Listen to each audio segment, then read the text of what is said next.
Humingi ng hari ang mga Israelita. Ikawalong kabanata. Nang matanda na si Samuel, pinili niya ang mga anak niyang lalaki na maging pinuno ng Israel. Joel ang pangalan ng panganay at Abijah naman ang sumunod.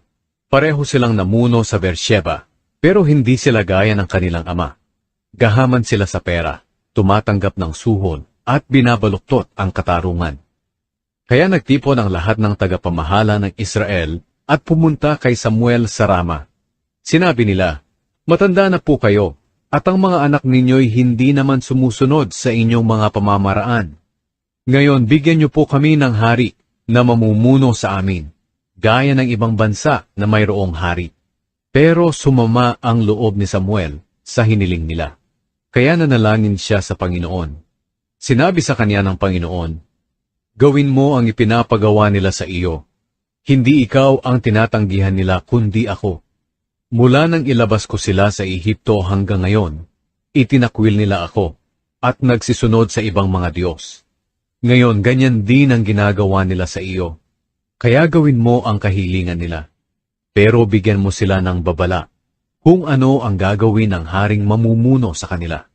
Sinabi ni Samuel sa mga Israelitang humihingi ng hari ang lahat ng sinabi ng Panginoon. Sinabi niya, "Ito ang gagawin ng hari na mamumuno sa inyo. Kukunin niya ang mga anak ninyong lalaki at gagawin niyang mga sundalo.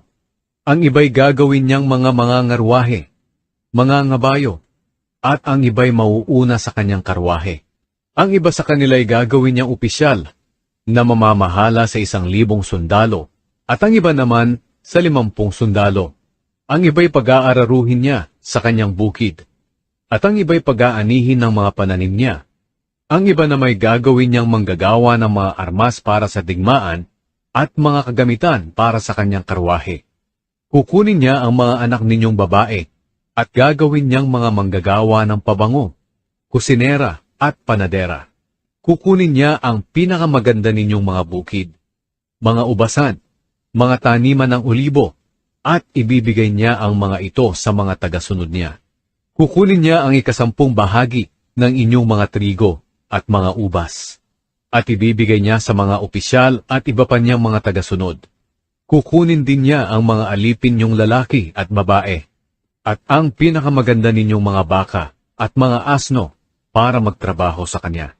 Kukunin din niya ang 10 bahagi ng mga hayop ninyo, at pati kayo ay gagawin niyang mga alipin. Pagdating ng araw na iyon, dadaing kayo sa Panginoon dahil sa kalupitan ng hari na pinili ninyo, pero hindi niya kayo sasagutin." Pero hindi nakinig kay Samuel ang mga tao. Sinabi nila, "Hindi maaari. Gusto namin na may haring mamamahala sa amin, at magiging tulad kami ng ibang mga bansa, na may haring namamahala at nangunguna sa amin sa digmaan." Nang marinig ni Samuel ang lahat ng sinabi ng mga tao, sinabi niya ito sa Panginoon. Sumagot ang Panginoon sa kanya, "Gawin mo ang sinabi nila. Bigyan mo sila ng hari."